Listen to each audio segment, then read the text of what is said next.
Okay, welcome everybody. We're having our art salon. If anyone else joins us, I'll just admit them right in. And I wanted to start with the newest people, which are, I guess, Pat, when did you join? You joined a couple of years ago, right? Are you talking to me, Roberta? Yeah. Did you join? I'm sorry, I go by Patricia, but that's okay. Oh, Patricia, I'm sorry. Yeah, that's okay. I think this might be my second year. I'm not sure. Okay, because we didn't catch you earlier, I'm going to start you at this point. Although you've done the workshop, which helps, everybody gets to know you that way. Anyway, why don't we start with you then? And from 2 years back. And Patricia, introduce yourself first, say your name, because I record this, put it up on our YouTube, and you won't see your names anymore. So it's a good habit to remind you to just say your names, even if we know you. All right. So you start. What are you working on? Patricia Turner, and I'm supposed to show something I'm working on. Yes. And I could, if you want to share on screen, I will do a share screen for you. If you don't, then I'll have it multiple times. I would. This is a very strange piece. I've got the picture. Can you pull it up? Yeah, you have to. I have it on share screen, but make sure it's on your screen first.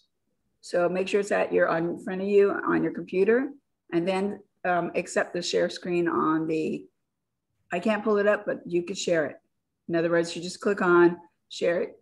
Sharing your screen. I'm sorry because I just lost it, but excuse me for wasting time here. Well,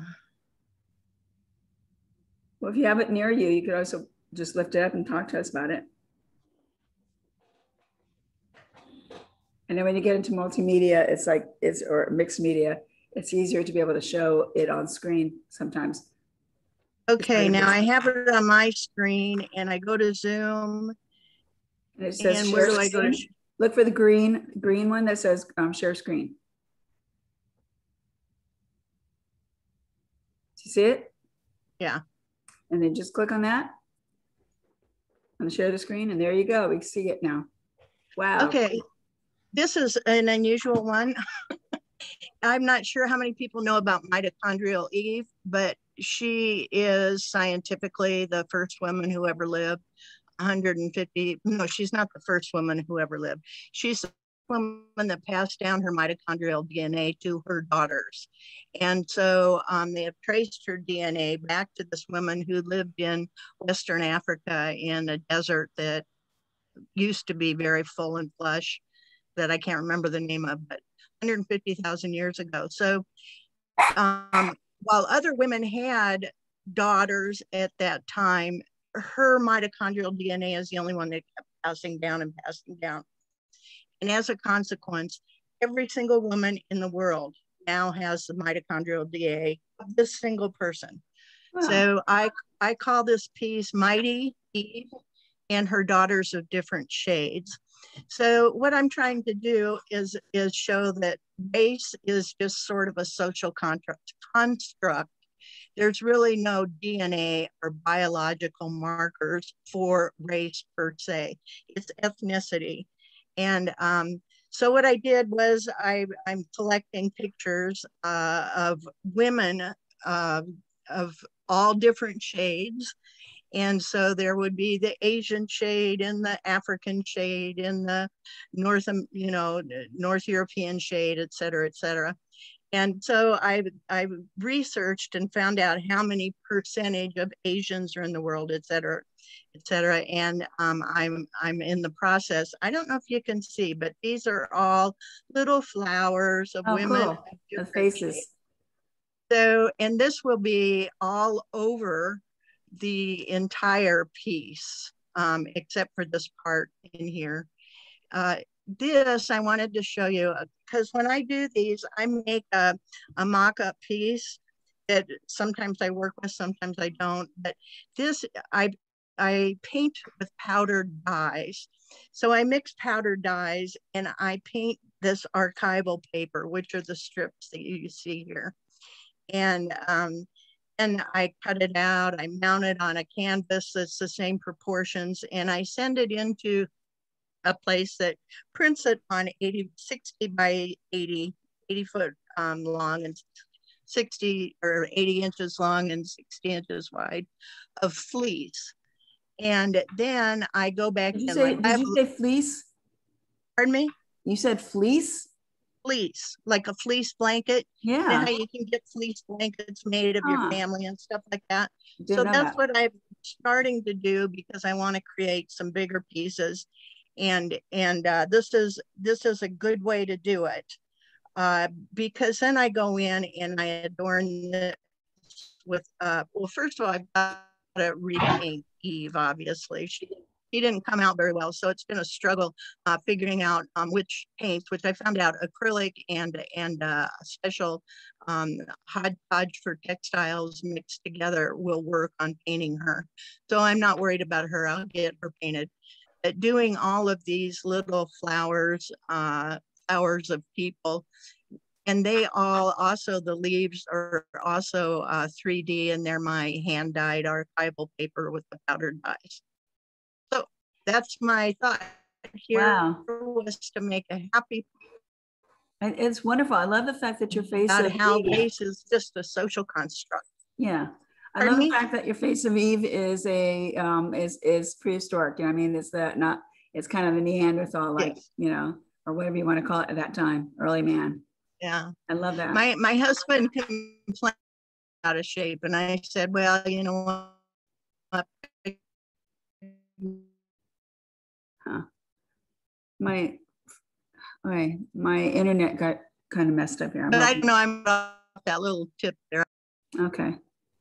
It should definitely be more of the colors that are down here. The colors didn't come out. Probably my photograph was too light on that area. But it'll be fun painting her all different shades, but with the look that appears to be brown. So you basically that's my big project. You start with a print, and then you start painting on top, and then you add, right? This is my drawing. Yeah. But when you said, and then I drew that with, yeah, I do this with prism pencils for the woman, right, and then I have it printed like it. You can go to Walmart. I happen to go to a place called Collage because they have better deals, and print it on 80 long by 60 wide fleece. Did not know that. Okay, I didn't know that. Oh, that's different. That's really cool. I didn't know you could do that. That's really awesome. Yeah, I started doing it with a piece that I did that ended up, I was so surprised, got accepted into a show in Bradenton and got first place. So I figured bigger might be better. I have a question. Yes. Are the small photos inside the flower area painted by you or cut out and collaged? No, they are cut out and collaged. And I'm sorry, what? I said, thank heavens, that would be so much work. Oh God, yeah. Yeah, I mean, it's a ton of work cutting them out and putting these flowers together, believe me. And they're 3D, they stick out. It's hard to tell from this, but they stick out 3D. And I get these pictures mostly from family and friends, but I have trouble because I don't have enough Asian friends. Plenty of Black friends and especially Indigenous friends. I have tons of those. I was surprised. The world's population is 3% Indigenous. That surprised me. But so I go to a site for free photos, which I know free is not really free, but I don't ever plan on selling this. So that's part of the deal. If you don't sell the photograph, you don't have to pay for it. Well, I have Asian friends, so if you need a couple of people, I can ask. I would love that. My niece-in-law is Asian. She's Chinese, so that would be wonderful. Or if anybody wants their picture in it, send it to me. I'll ask them first, and then I'd be happy to do that. Thank you very much. Okay. Why don't you ask the people? Send out an email and ask whether you can use a photo of people. Well, that's what I would have to do, but I'm thinking about doing that. I belong to a lot of Facebook groups, but I don't happen to belong to any Asian ones. If I belong to a group for Asian artists, I would send out request on Facebook to send me photos, but I might explore that idea. But right now, as long as I don't have the piece for sale, I'm okay doing this. How did you come to do this? What was the impetus? What the fact that this is 180,000 years ago? Did you read something about it? How did it come to be? Yes, I've kind of read about this over the last couple of years and was very interested in this mitochondrial Eve concept because it really debunks the fact that we are different races. We're different shades and we're different adaptations. For example, Asians, I learned, have the eyes that they do because they evolved evolutionarily. Their body did in the mountains where there was a lot of sunlight. So the eye piece was a protective measure like sunglasses. So, you know, all of this is just evolution. There's, like I said, there's no biological or DNA marker for something that we refer to as race. It just doesn't exist. So that's my purpose in presenting this. So is her name Lucy? No, her name is mitochondrial Eve is what they call her. Lucy's a different archaeological find. This is not, they did not find this person per se. They traced back that the DNA went to one person. She's actually probably more like Lilith. Pardon me? She's probably more like Lilith. Do you remember Lilith, the story? Yes. So she's probably more of a Lilith and Eve, but most people know Eve before they know Lilith. Right, right. Okay, can you hear me, Patricia? Can you hear me? This is Joanna. Yes. Okay, good. Hi, Joanna. How are you? Wonderful, thank you. I don't have any art to present, but I'm here to contribute. My thoughts are a couple of things. First of all, whenever you're dealing with a circle in design, we always want to go right to the center. So how you are applying these flowers around, I think, is a good thing because it breaks the circle. But I will say that I know this is in early stages, but when I look at how you are clustering your flowers, I'm getting a sense that it's still more what I'll call a wreath.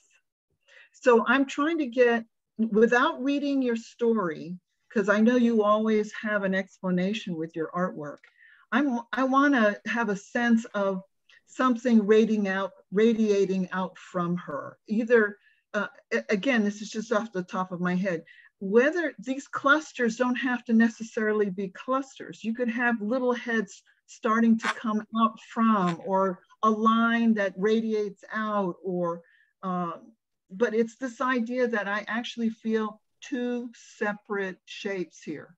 I just feel you have a target, and then you have, which is the centerpiece, and then you have these little clusters of flowers. But I'm looking at this more as there might be a few heads in a certain spot. It doesn't have to be all cluster. Or evolution, or evolutionary, where you have a larger from originating from her and getting smaller as it becomes more numerous. So somehow to, as you're radiating out, I want to have a sense, because that's what you're saying in your concept. And I'm trying to figure out visually, how can you get a sense of that radiating out? That's a great idea, because you're right. Part of it was just sort of, you know, the circle of life concept. And this is a truncated picture. It also goes up, so it's symmetrical, which you can't tell from the photo. But yeah, you're right. That would, right now it looks kind of quilty. And I don't like that per se. Nothing against quilts. Quilty is not an issue. It's the fact that you know, your concepts are absolutely incredibly strong in all of your work. So I'm just trying to make it, your concept, more visually translatable. Okay, so your suggestion, as I understand it, is to not have, well, she is going to be in the center. I can't help. Yeah, sure. That makes sense. Yeah. Yeah. To perhaps break up those circles even more and not have clusters of faces, but rather individual faces. And these are just pins, they're not in. So I can arrange them any way I want. So that would be easy to redo it. And I think that's a great idea, and I really appreciate it. And keeping that still, the structure of the circle works. It's when you layer over on top of it some of these others that you break the circle, and you leave some of the circle in other parts. That's the beauty of a circle. Keeping part of it and then breaking other parts of it. So right. And maybe what Roberta was suggesting is if certain clusters of our Asian population is 25%, I'm just taking it off the top of my head, then maybe 25% is covered in a certain area on this. Something along that line. You don't have to be that literal, but again, it's just another way to interpret the connection. I would just say thought of that direction, because if you start doing that, there's also a school of thought that says that the Asian people came from Cro-Man as opposed to us coming from the Northerners coming from Neanderthal versus others coming from, I mean, there's like three different, there's a theory that there's actually 2 or 3 that we've actually descended from, not one. And so staying with your concept, I wouldn't worry too much about being literal about that percentage. But the idea of having a tree, as in other words, the way you grow is you have one child, then that child has another child or 2 children, another one has like 3 or 4. I could see where it can multiply as you go out, and the clusters become more, go from a little bit larger to, like single faces to more clustering coming out to the outside. Yeah. These are great suggestions. I think it's a little bit different scientifically from the concept you're talking about, Roberta, and I'm not that great of a scientist to be able to explain it well, but this is DNA that's passed only through women. So all of my figures are women. It's mitochondrial DNA, which I don't understand that much about, but I'm just trying to read and absorb. And the reason I made this is because I'm doing a big show in February about women. And so I thought this could be a good example that we're all united by this same mitochondrial DNA. Yeah. But that's why I said, don't worry about it. You do your own interpretation. If you start getting literal, then other people will get literal. So I want to know why percentage is important. Well, percentages are important to me because I was just interested. Actually, there's 31% of the world's population is Asian. And I believe 28% is Black and about 25% is white. And I was surprised that 3% is indigenous, but then it makes sense if you think about South America. And I have tons of indigenous pictures, so that's not a problem at all. I'm 1/4. So thank you all very much. And Joanne, I really appreciate, and Roberta, both of your suggestions. That's really, I'm going to rethink this. Thank you. Well, I love it. I think it's great. So, it is interpretive and it's to tell their story. So that's your primary goal, is just to tell your story. Mm-hmm. And fortunately, nothing's sewn on yet. So I can move it all, except for Eve. She's there to stay. Okay. If you can unshare yours, I'm going to move on to the next person. And I know, Joanna, when did you join? I joined within the year. I'm still a newbie. That's what I thought. And I would love it if you would actually introduce yourself. And if there's anything on your computer that you want to share, you would bring it up and then talk about it.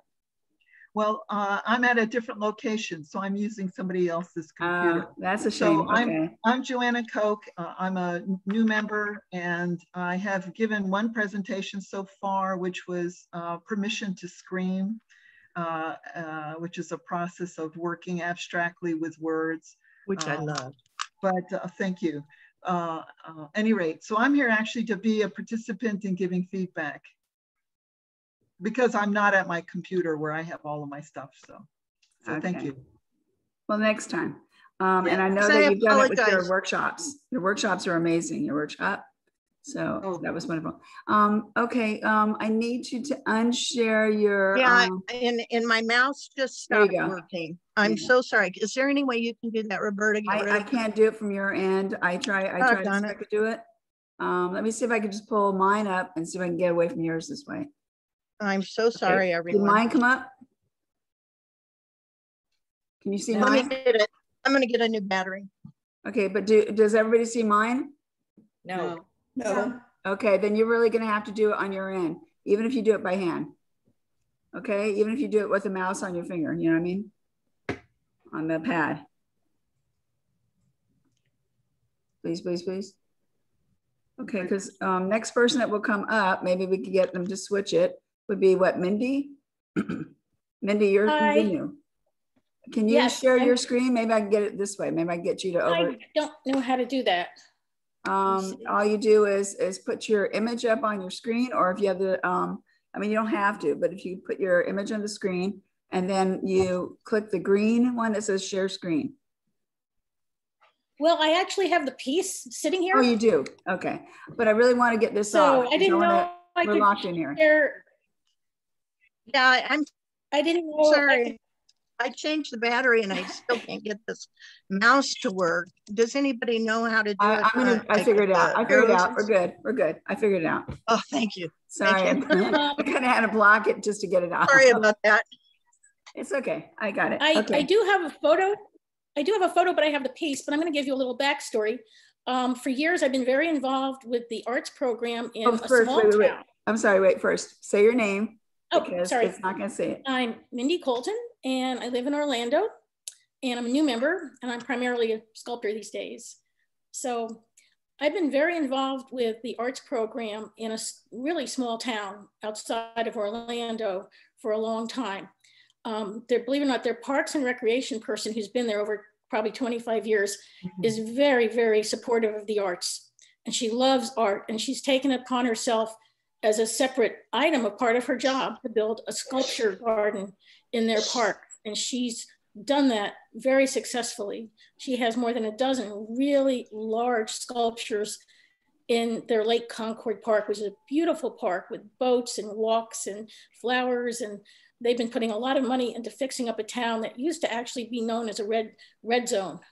There were high-line and there were girly clubs, and they've gotten rid of all of that. And they've renovated this entire small town, which is really kind of a lower middle class kind of area.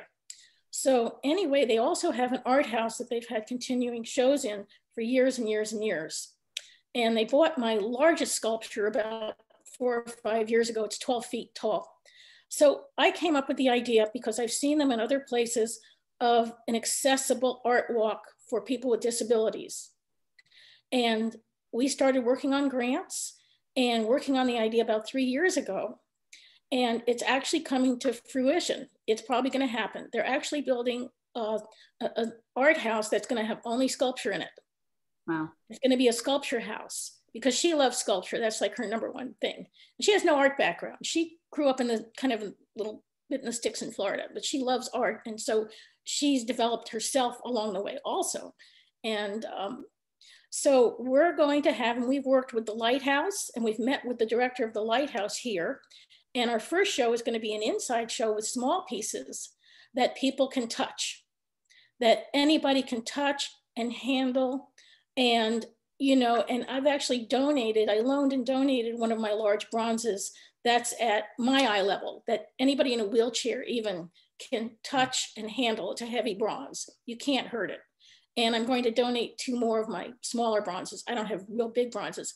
So we're doing an indoor show, and we met with the guy from the Lighthouse, and I was going to put a bronze in. I figured, no, he says, some people with limited vision can see colors, and they like to see colors with a lot of contrast. So this is the piece that it's a air dry clay. This is a piece that's totally different from anything I've ever done, but I made this piece. You're going to have a problem. I'm going to tell you now, you're going to have a problem because you have a fake background. We can't see it. It's going to disappear on you. So you need to either remove your fake background, or we have to see it on print. People don't realize what happens. How do I bring in a photo? Because I do have a photo of it. Okay, just make sure that your photo is on top of your screen first, like you can see it. So once you see it, you know, bring it up so you can see it. Okay. Then I have you okay to share. So you would just click to share it. Oh no, how do I find it? Okay, the green button that says share screen. Search. It's called Cardinal and Butterfly. Okay. Cardinal and Butterfly. Why can't I find it? Well, see, this is my first experience doing this. Well, we're learning. We actually are one of the first ones to have done this Zoom that I know of. So when the pandemic hit us, it was like, it really was old hat for us. Most of us were already used to this from the board meetings. So we kind of had a head start on America. Why can't I find it? Darn. Give me 1 second and I'll do a photo search in my photo file, pictures. Yeah, that, or you go into your settings for your Zoom here and make it so you don't have the background on. Because when you do that, everything becomes the background. Okay, settings. Oh, see, I'm not good at this. I don't even know where to go. Okay. I'm looking too, it's been a while. Yeah. So. Chat participants, so share screen. You're on that. Why can't I find that? I know I have it on full screen too. I'm sorry. Let me just see if I can find it again. I uploaded an image of it to somebody recently. Why can't I find it? I didn't know my background was going to be an issue.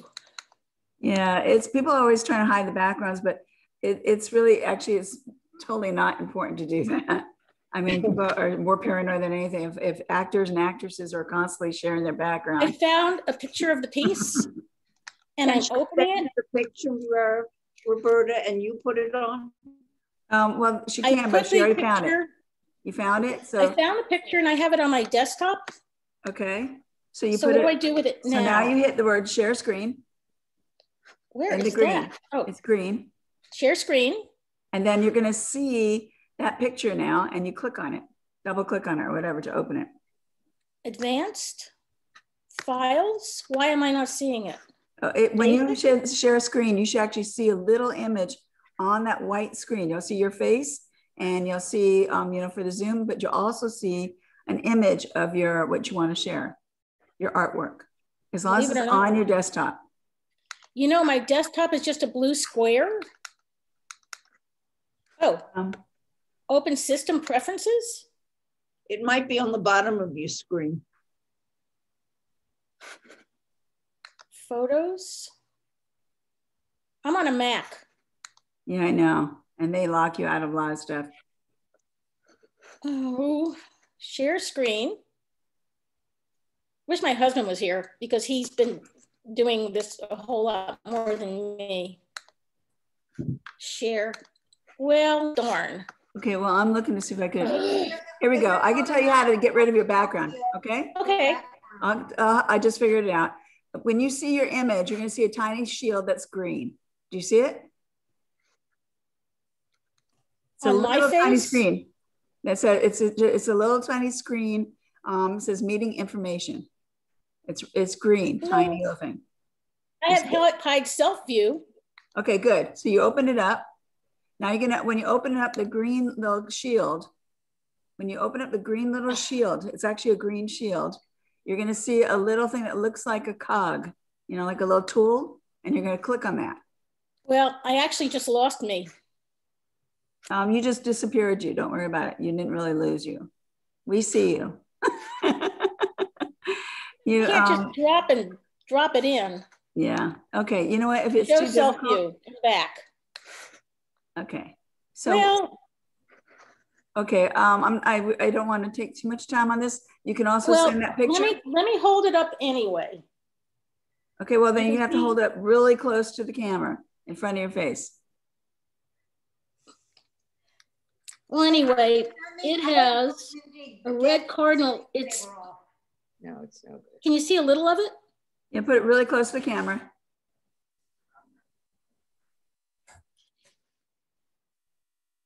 Well, anyway, it's very heavy. Okay. It's a very heavy clay. Whoops. And all the images on it are three-dimensional. Okay, you know what? And also, if you have your picture on your phone, you could just send it to me, or Mac. You can send it, Gmail it to me really quick. I could also hold it up later if you want, or now. I probably do, because it's recent. And who's going to be next after? So I'll at least be ahead of this. Who wants to go next? Because the rest of us, I think, have all been around here for a while. I'll go next. Okay. Helene? What is your email? It's roberta.millmanide, one word, @gmail.com. Just, I should be in your system by now, you guys.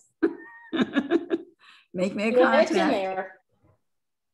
If I click It's in on there. Here it goes. So I'm still working on this piece. So we've raised about $10,000 in sponsor money. And this will be the first. Can you hear me? Or I'm not. Yeah, we hear you. We hear you. Yes. Okay. This will be the first show in the new sculpture building. And we have to set up all kinds of, we have to train docents to lead people around and, you know, which ones they can touch. Because, you know, usually people can't touch art. Touching art's a no-no, especially sculpture. People really want to touch three-dimensional things. And we're going to have a VIP party. And we've designed a plaque on a 3D printer with all the logos on it to give the sponsors who've given $1,000 and more. So we're going to have a VIP opening. This is all in September. So, and then we're going to be open to the public for about 3 or 4 months. And we're hoping to travel this show to other towns. Maybe not all of it. And there is wall work also. There's people that are designing wall work with things you can hold and touch. So this has been in progress now for quite a while. So we're real excited about this. This is the Florida Sculpture Guild group, which is a kind of a small group locally that just focuses on sculpture. So, but it's been an interesting learning experience. We're going to try and have Braille plaques with each piece also. And we're trying to find somebody who can do audio at each piece where you can press a button and it can tell you about the piece also. So okay, we're not sure if we're going to have the money for that or a volunteer who can do the audio for us. Okay, and here you go. Here's your piece. Can you see it all? Yeah, it's very, I usually don't do chunky.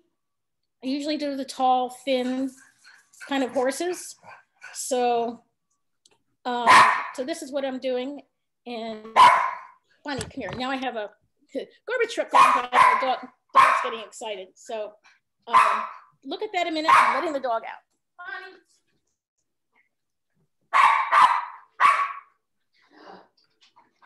Here you go.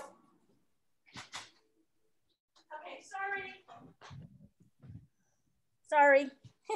Home life. So this is the piece, and the other side has a butterfly on it, a morpho butterfly. And I tried to use colors that had a lot of contrast, and I chose that gold rope because it's polyester, and I think it'll hold up.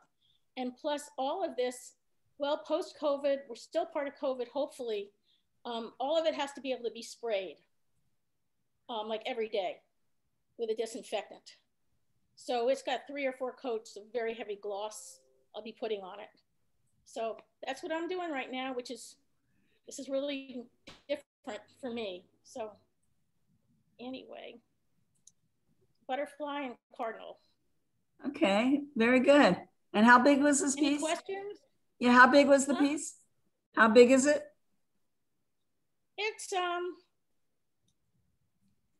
It's probably maybe 18 high, about the size of a toaster oven, I'd say. Okay. Well, you can see. Kind of. Thank you. Well, there's a good shot of it. So, and it's very heavy, so somebody can't knock it over very easily also. So. Very good. Thank you very much. Thank you, Mindy. Thanks for fixing all that. Okay, and let's go back to then Helene. What happened to you? Hi, Helene. I'm here. I sent you a email. Oh, another one of those. I'm not sure I can get it. Got it? You guys are making me work here. Let me see what we got. Let me go back here. Make me jump all on my computer here. And just try to prove that I know what I'm doing here. How's that? Wow, that's kind of crazy for you. Did it. What got you wanting to do, first of all, say your name. So, Helene Kleiner. and this is kind of wild and crazy. What's your motivation behind this? I really don't know. I was sort of looking out the window and thinking how beautiful the summer looked, and the free and easy brush strokes are very much me. I really started with no plan in mind this time and just started painting. It's been done 3 times, and 3 times I've gone back to do it again. So I'd like to hear what people think of it, and do you feel it's done, or does it need something? It's ready for sale. It's beautiful. Suddenly summer pops through my window. Yeah, it's like generally when I've seen your piece, I love your work. But I always see like some kind of crossing, some kind of a intersection of your work. And this one doesn't have it. It's almost like it's wild and crazy with no intersections. It's kind of a more free feeling to it. It has a sort of window. I don't know that you can see my arrow. Can you? I'm looking. The arrow on the right side? This going up? No. Can you see an arrow here? Yes. Right, going up? This one here? Yes. Is And then that go the like arrow? See an arrow moving? That's what I see. We're artists. We'll see arrows and everything if you tell us to. I don't know that you can see. If you follow the left side of it coming down, it's kind of an impression of a window pane. Oh, I get it. Yeah, I see it here. Which I hoped would hold it together. An explosion of color and contrast. Colors are fabulous. And the corrugated pieces that you've inserted lend a lot to the interest. I mean, it's an explosive painting, even though it's mild in color. I think it's ready to go. Thank you. Lovely. You don't think it needs more? Well, I was going to ask Helene, on that, when you're talking about cardboard, is there actually cardboard? No, there's no cardboard. I've used various tools to make the parallel line things. I've cut through the paint. Usually the paint is very thick behind it, or I've used gel medium and gone through the gel medium and through some of the paint to reveal some of what's underneath and create very tactile feeling. There's a lot of buildup of paint in various ways on it. All right, so where in the painting is it? Unfortunately, we're seeing it digitally. Where is in the painting is it really thick? The surface thick with paint? Where? Up in there's a little arrow that somebody's pointing. Yeah, it's my arrow. This area, right here, right? Very, very thick paint. There's very thick paint in here.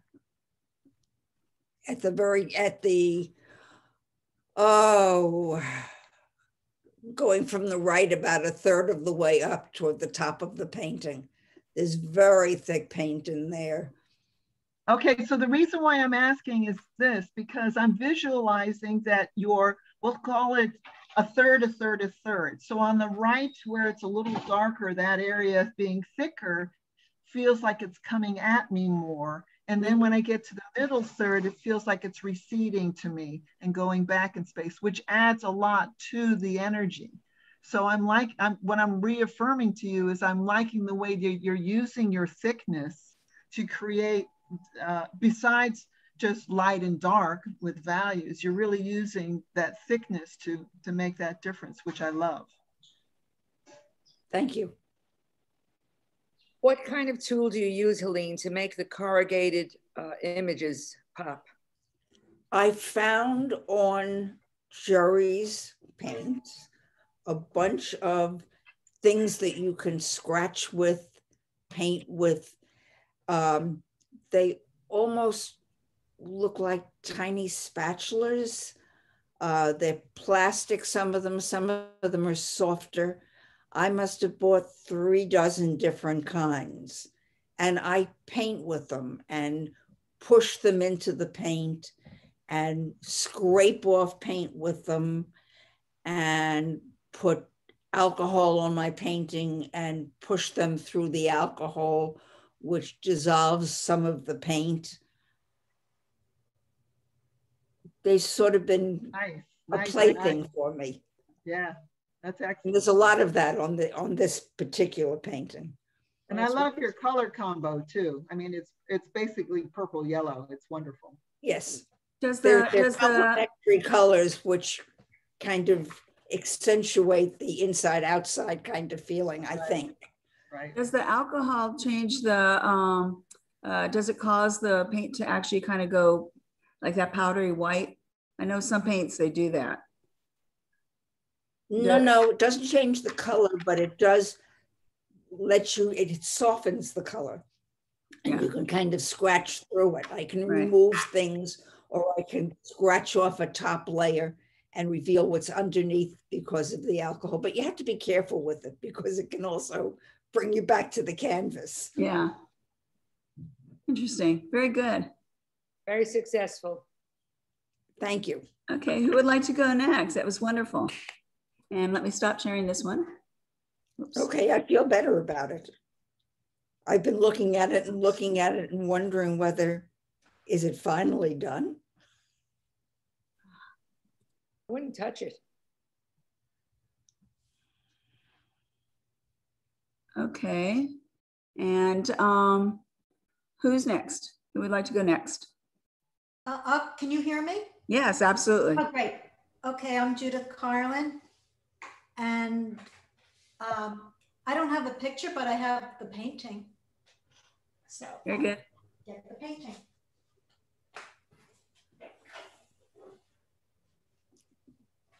Thank you for sharing with me, Roberta. I really have to learn how to do that. Okay, this is Devil's Dream Come True #2. And I'm doing a double series about, the first one was about COVID. This is about climate change. And we see a double thinking. We see people being in cities in the back being swallowed by water. The city's so underwater that we see little fishies in them now. And what I'm doing is I'm going to do more with the water, acrylic and gouache, but I'm going to go with oil into the water and then bring, when I did the water over the city, it buried too much of the city, so I'm going to bring some of it more out. So that's what I'm working on. Judith, can you bring it in closer so we can see some detail of that background in the back?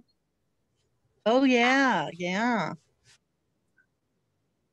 Oh, I love the she-devil. Oh, thank you. Oh man, there's a lot going on in that painting. Judith, yeah, there's a lot going on. Judith, you did say your name, Judith Carlin, right?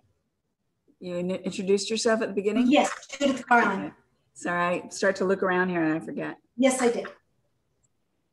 This is wonderful. So are all the people underwater as well? Excuse me? Are the people underwater as well? Yes. Yeah. Yes, everything is underwater. Your colors are amazing. Thank you. Judith got the best in show for the Some Like It Hot. Oh, it was just, every time you saw it, it made everybody smile. Mm-hmm. Your stuff is really very good. Excellent. Thank you. So is this in progress or are you done with this one? This is in progress. This is in progress because in putting I want to bring out a little bit more of the city that's in there because it's got hidden by the water, bring out little parts of the people more, maybe brighten. There's two. Where's the other fish? Oh, there's the other fish. Okay. So there's 2 fish. So that's about it. I just want to do some final touches on it. Also, I want to check to make sure the hoodie looks like it could be a little chalky or too much in areas. So I'm going to put it down for a few days. And then before I do the final layer on it, think about it. And the devil is pretty heavy paint, a lot of knife painting. And then the back is more sketchy, sort of like this dying underwater city. Judith, this is Joanna. I have one comment that the whole painting is meant to be absolutely high drama. And your values are not. Mm-hmm. So I'm wondering, as an example, the background feels medium in value and the hoodie feels kind of just a little darker medium in value. Mm-hmm. But I love the contrast that's happening between the face of the main character with the hoodie. And I'm just trying to figure out if you were to add more contrast to make this, because this is about drama. Mm-hmm. And I'm thinking, should it be the background that needs to be a change? But honestly, a simple change of going with the hoodie darker would create more contrast and more drama. More devilish. Yes. More devilish, yes, and make the devil stand out more. And it will give more contrast and make the background recede a little more, so that when you go to change some of those details, it will hold up, because you don't want to be in middle range in this painting. You want to be drama, because that's what you're all about in this piece.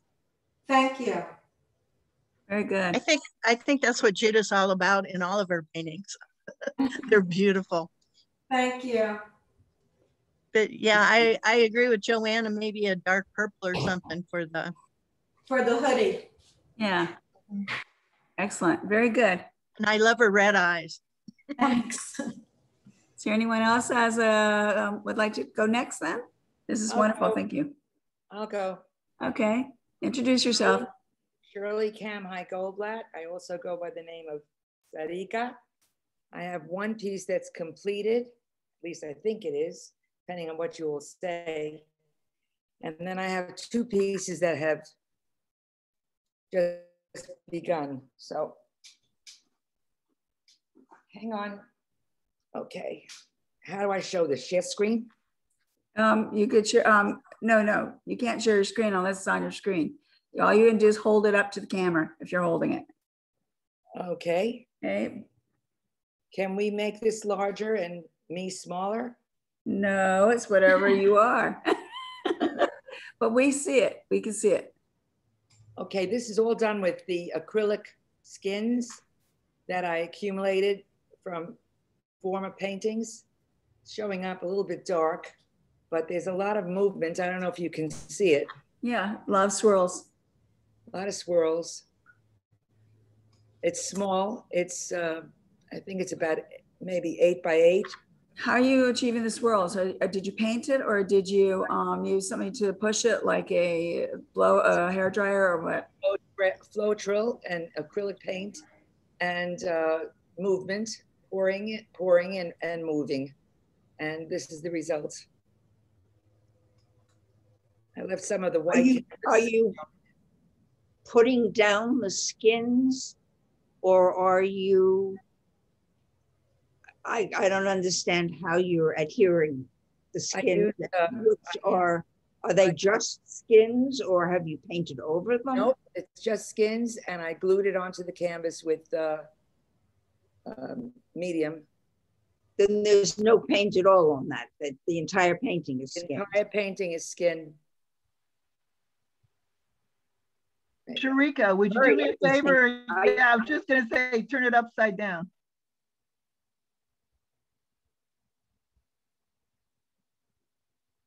I left some of the white canvas show purposefully in a couple of areas. That's it. It's just got a lot of movement and done with skin.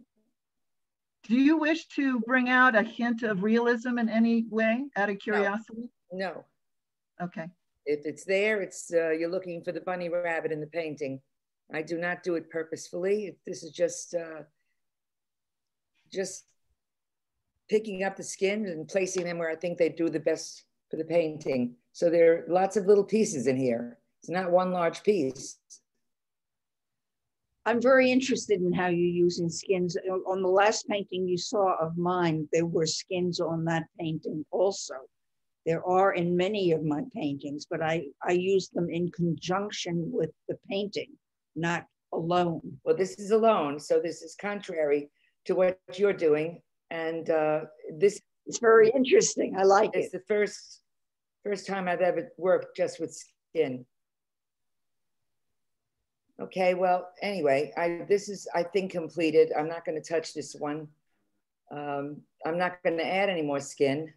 So this is it. What you see is what you get. The skins are pretty amazing. Fran's going to be doing a workshop on that. I think it's October. I'm looking forward. I put it on the Facebook. You can do things with skins that you really can't do with the paint. That's true. It's happened. It's serendipity. It's just what happens. Absolutely. Absolutely. It's just what develops and what comes up. And that's about it. Here's another view. Okay, very good. Thank you. I'll put this one down. I'll show you another two that are very early.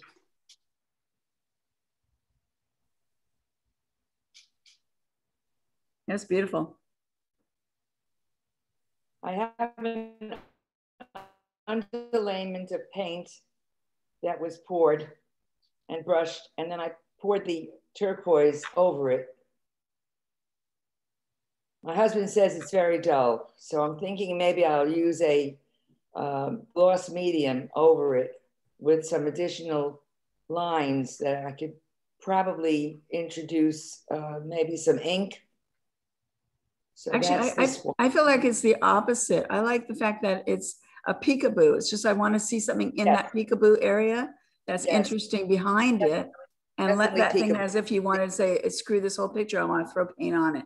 And it's kind of like a really cool concept. That's exactly what I did. But I wanted to keep some of the basic underlayment showing through.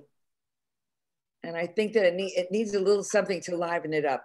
Okay, that's one. I'll show you another one. May I make a comment in regard to when you were talking about gloss? Yes, please. So, Sarika. Yes, I'll come back with this one. When you use gloss, be aware that maybe someplace you really want matte next to it. So if you're thinking about doing, because what's poured on top feels forward. So if you decide to make that a different shine, then the other part maybe also needs to be a contrast of maybe dull. So think about two different reflective qualities instead of just covering the whole thing with. Thank you. I think that's a wonderful suggestion. Yeah. Appreciate that. I'll show you the next one. It's also in the same color field, and I don't know if you can see this, but it's the same idea. There was a painting underneath that was done with poured paint. I wasn't happy with it, so I decided to put the turquoise over it, but it is definitely peekaboo. A lot of stuff that's coming through underneath. Trying to put it up close so you can see it. You know, I wish this piece was 5 feet by 5 feet. Yeah. It's very difficult to pour 5 feet by 5 feet. It's uncontrollable.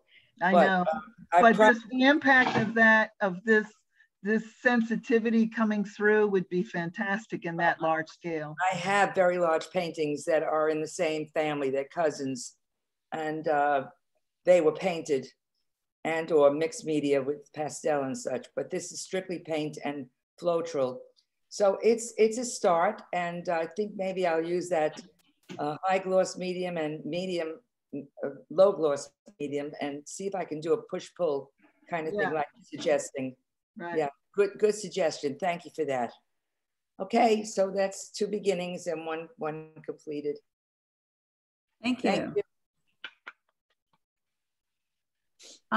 Okay, then, sorry, Pat, gotta go. Sara, would you like to go next? Yes, please, yeah. Okay, Okay, let's say, all right, can you see me now better? Yeah. Yes. So mostly I do a portrait. I always fascinated by the abstract, but when I come to my studio, I see only people. So I'm doing now a portrait of my aunt, which she is 96 years old. Wow. And she asked me to do a portrait. So I was like, was there, and she gave me like a bunch of albums, like thousands of photos. And there was one small photo that just talked to me, say, paint me. So this is the photo. Let me see if you can see it. It's very, very small. Pretty. And it's ripped. And it's very old. She's 96. It's obviously she was 14 or 15 or something like that. Pretty. And I thought maybe I shall do like Darwin picture, but the opposite. Like take the old lady and make her young, you know, just like see what she was when she was young. So I'm working on it. It's almost done, but it's not. So I'm going to turn the camera and tell me if you see it. Oh, yes. Yes. Lovely.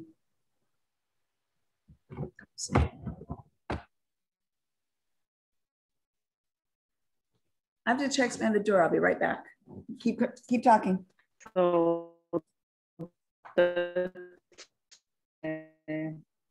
maybe that, and I apply a little with the gold. I made some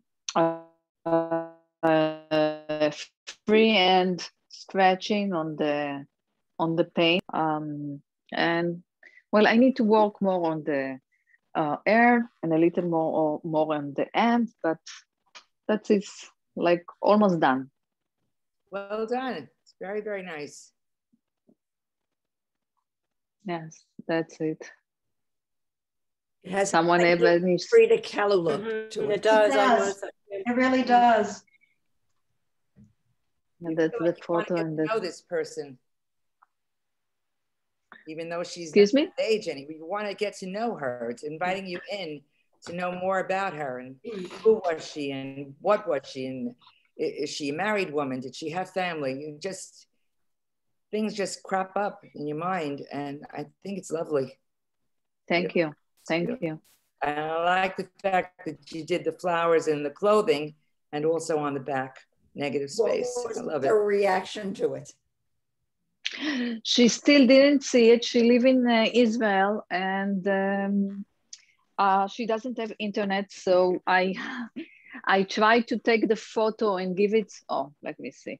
To give it to one of my family members that will go to show her. I hope she like it. I love it. I mean, that's it. That's what I do. I like to people that I know. She'll love most it. of the time.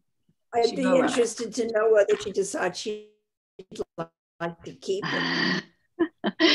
Well, that's the second thing. I'm very hard time to give my painting. So I probably will make a G-clay print and give it to her. I cannot give the original. That's me. I cannot say goodbye to my work. So I'm still working. Someday you will. Don't worry. How to let it go. Someday yes, you will gladly say goodbye to it. This day. Yeah, I got to that point. I think I just like have so many paintings. When you have too many paintings on your walls, you're going to be glad to see some of them go. Take my word for it. I think it's beautiful. I love your work. If you did G-clays, I'd say do them on canvas, do a little extra and give them out to your family members too. That would be a great way for the family to remember. Okay? Yes, I will. Good work, Sarah. Okay, Thank and you. I think, is that any more questions for Sarah? And you said your name's Sarah Zigdon, right? Because we don't see it on the YouTube when I put it up to our channel. Okay, I think we have Diane. Would you like to go next? Sure, I'll go next. Well, I'll pull it closer because you guys can't see. I'm just starting working on this one.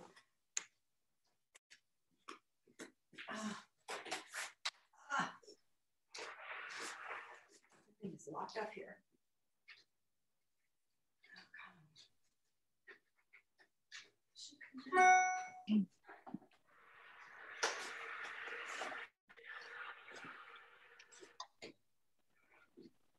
Is it visible? Yes. Very good, right there. Okay. Well, I'm an abstract painter, and I just been starting goofing around with this one. I have no idea where it'll go. I'll probably have many, many lives before I'm done. In fact, I'm thinking I might turn it upside down. That might be better.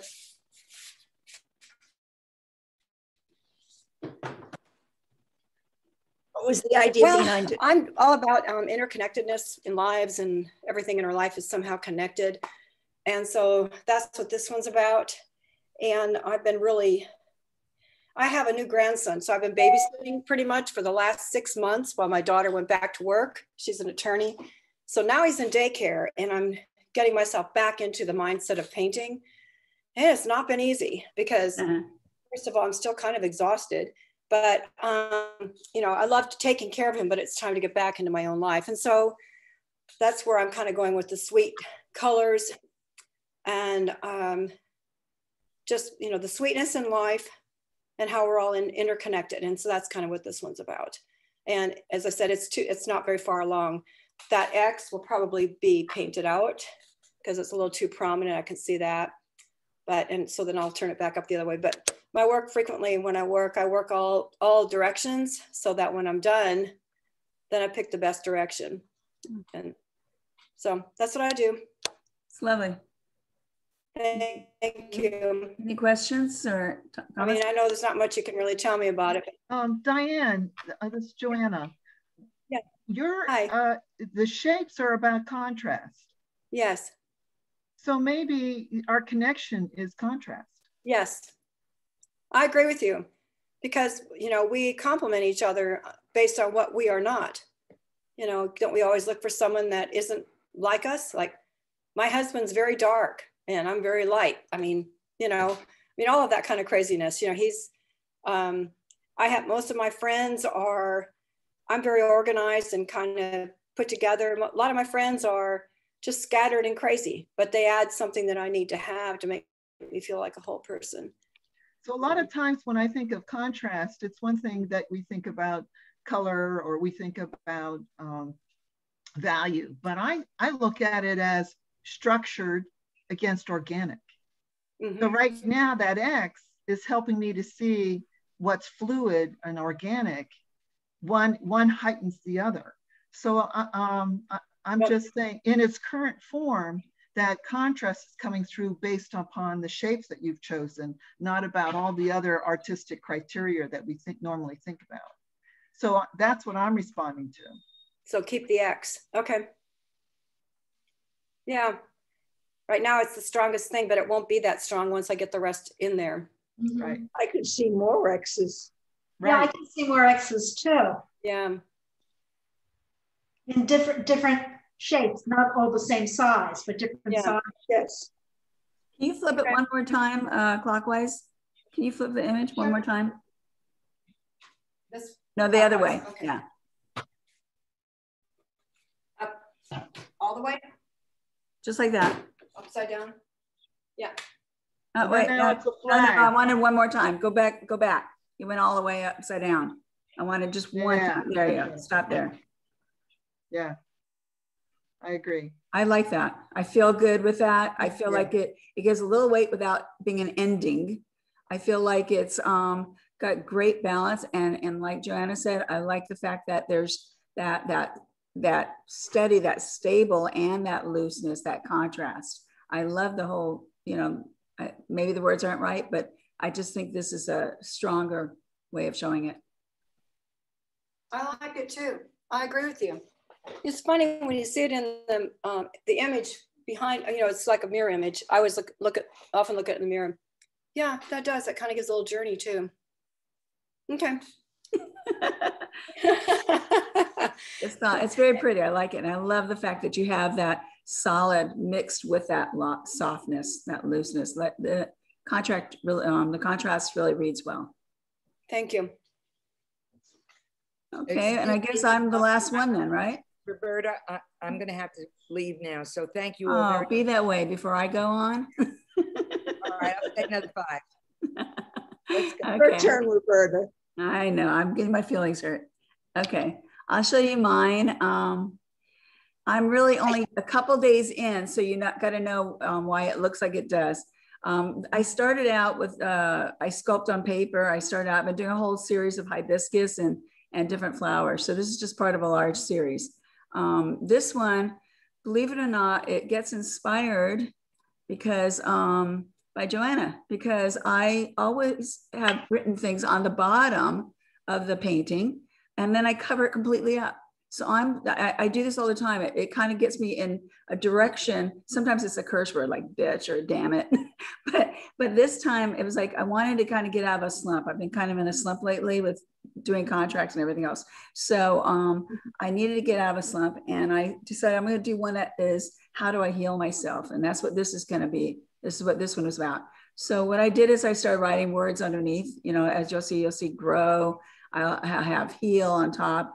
I had even flourish and replenish and self-heal and self-care. I had all these like scribbles all over. And then I started working on it. Now this is only 2-3 days in. So what you're seeing on top, I'm showing it as an angle so you can see the sculpted feeling. What you're seeing is, let me get a little closer. I have a question. Is that paperwork for the flower done with paper toweling or what? Yeah, I use paper towel. I was using, again, I'm influenced by you guys. So I was using rice paper and I was using other kinds of paper because they molded. It's expensive. So when Fran did one of her things about her skins and all the paper and she said she used paper towel, I'm like, I'll give it a shot. And I did a small piece at first and it worked fine. I'm like, okay, this looks just like all my other papers and I'm paying what, a fraction of the cost. So I just started doing it. And most of my stuff breaks the corners, goes around the edges. This one does not.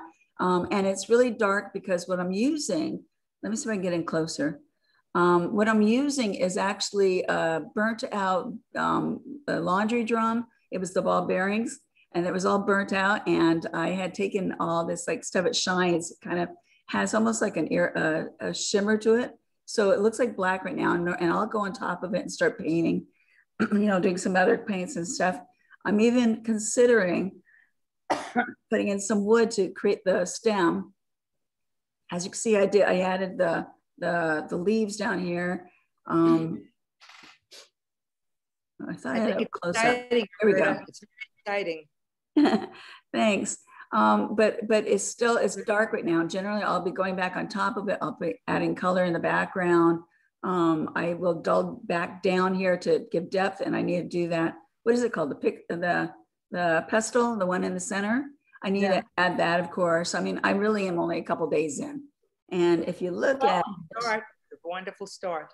It's beautiful, yeah. I just don't want to show finished work. So I'm trying to show you in you know, in the middle of it, but you can barely see it. Maybe I'm debating whether I want to enhance more to say heal on the top.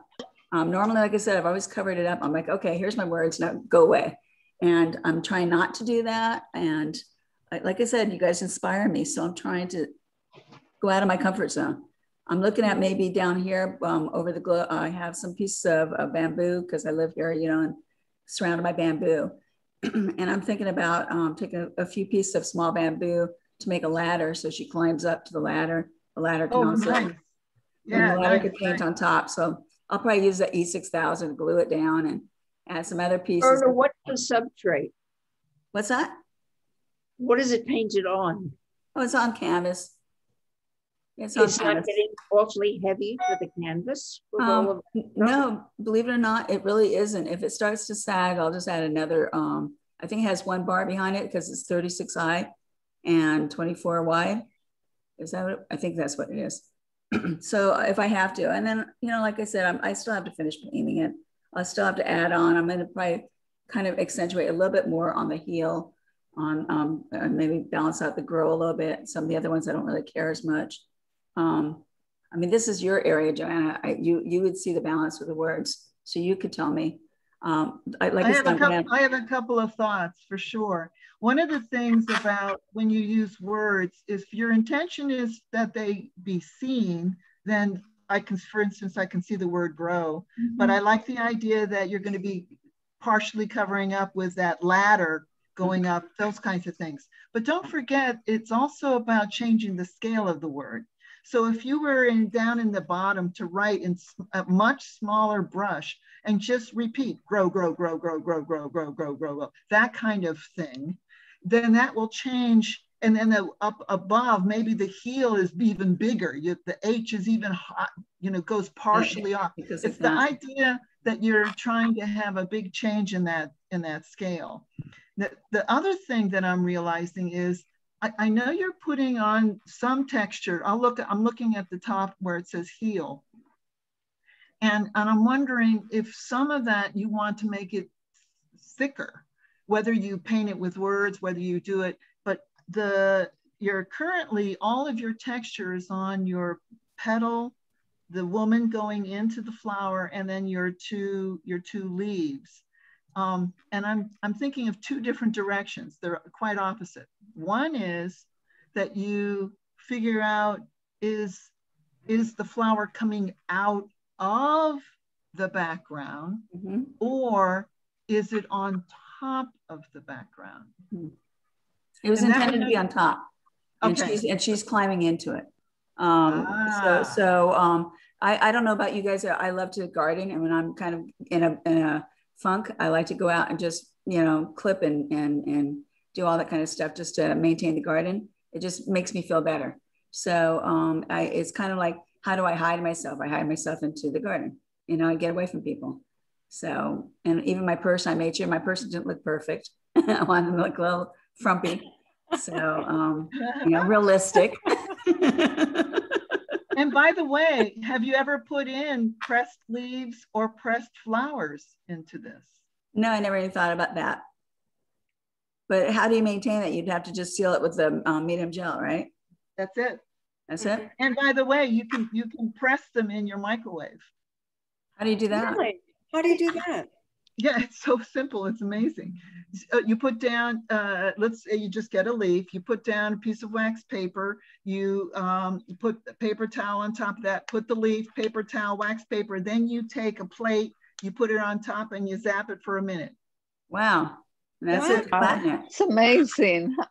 Okay, like I said, I've been listening to you. I've been listening to you from this point since your workshop. So I am totally happy that this is kind of trying to push out of my own comfort zone. My other pieces are all too contrived and too neat and illustrated, which is my background is illustration. So I've been trying to break a little bit from that. So that's great. It'll be looser and more mediums. I will try it. Thank you for sharing this one. I love it. And I think it's a great start. Thank Bye, you. everybody. Bye. Thank you. I love the concept of this painting very much. I think it's going to be wonderful when it's done. Thank you. All my work is conceptual, so I enjoy that. Like I said, my background is illustration, which is literal. So I enjoy doing, but I need to break a little bit and go from not just representational, but really get into a little bit more of an abstract representation, a little bit of I'd say more expressionist. And that's where I need to push it a little bit more.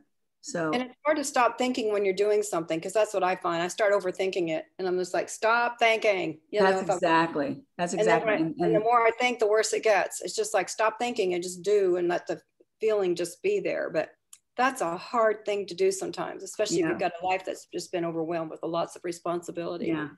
And that's why I don't do abstract well, because I can't, I'm too organized. I'm surprised that you could be such an organized person and do abstract so beautifully. It's relief for me. It's a relief. I need that relief. Yeah, so I'll be dulling back. I'll be putting some matte in the centers and stuff, matte finishes and stuff like that to dull it back. And I'll be doing the whole, like I said, the pestle that comes out of it. There'll be like a little bit here and there. And I was intending on having the wood comes down the ladder and it's going to go across maybe a platform of wood. I'll do something to balance it. Anyway, I don't think I would dull it just yet. I think I'd finish it all and then see if it needs to dulling. Right. That's true. If I do the pestle, it's duller on top of it. It won't be so shiny. I do the shiny and dull while I'm doing my painting. It all becomes incorporated together and not rethought at the end of it. That's true. Yeah. Well, like I said, I'm just beginning this, so thank you. And that's why it looks rough, because even the bearings that are all, burnt on there, they're loose, so that even if I start shaking it, they still need to be sealed. They still have to be, more paint on top, more other things on top. And by the time I'm done, hopefully it'll all work together. We'll see. Cool. Textural. Very Anyway, cool. Thank you. Beautiful. I Love like the it. combination of the color, Roberta. Thank you. It's very vibrant. I like the vibrance of the flower and the growing. Thank you. Yeah, I wanted to feel like it had that glow. I'm using a olive. What is it called? Green gold. Have you ever heard of green gold? Oh, yes. Oh, sure. Yeah. Yeah. So I use the green gold. It's just green gold or whatever it is, and it's a liquid, and I use that with a little bit of the white. And I first put it on all of it with the green gold just to get a little bit of that iridescence. I used a little gold in the background. In the back here, you can see a little bit of gold coming through there. And then I used the white with the green gold coming on top of this. And then I just started using the other colors that I like. So like I said, if I'll have more color, especially if flowers are coming on here, it'll look really cool. I might do that. I just realized I came on in my time zone. You guys are in a different time zone. What's your time zone? I'm central. I'm into Oklahoma. Okay. Oh, yeah, Eastern. Definitely Eastern. I should have put that down there. I thought I used to always leave. You probably did, and I didn't pay attention. I just dawned on me. I think I came on the wrong time, but that's all right. I'm here. I'm glad you did. But it's all Eastern board. So when I always forget, because from Chicago down, or from whatever it is, Chicago's middle, isn't it? Central. Yeah, it's middle. But and I even think the farthest west end of our Florida is considered mountain time. So we're really messed up. So when I say it, it's always going to be Eastern, just to be sure. That's all right. Anyway, thank you, everyone. It's been wonderful. Thank you. So we're all here. Thank you. I really thank you for all being here. And Joanna, I wish you had seen work, but these things are wonderful. Yeah. Next time. This is my first time I visited one of these chats for you. I look forward to the next. And anyone that missed your workshop, they really missed a good workshop. I'm hoping that you'll do another one. I really, like you could see, it influenced me, because I hide things. That workshop. The workshop was called Permission to Scream. Oh. Okay. And it is available. It's been taped. So and I'm trying to remember how you tape it on YouTube. I know it's on YouTube, but I don't. How do people access those things? Just go to YouTube, I guess, and would it be under NAWA? If you don't have it public, you have it as private for just our group, then it goes, I sent it out in the email for those that missed it. But I have a whole list of all the different YouTube links. Not all of them are public, because these are really meant for our group, these workshops. Unless you really want it to be public because you're going to try to show it to somebody else or whatever, then you just have to tell me you want it public and I'll do it. So it's up to you. Well, I just say wherever you normally have it available. So do they go onto NAWA? No, what happens, you go on NAWA, but it's good. It's NAWA FL, not NAWA. NAWA, Florida. And I will send out the links. You'll have direct links because they're by invitation only. That's the difference. So we'll have it by invitation only, and I'll send out more links for everybody, because I know people miss them, and I'll have a whole set of links that I will send out. If you miss it, I was putting the ones that are public, I put them on our site. Some of them I just put on our site anyway, on Facebook. So check out Facebook. Sometimes I say, if you missed it, because I invite you to be on Facebook on our site. That's not public, not it. So just check to see there first if you have the link there. Okay.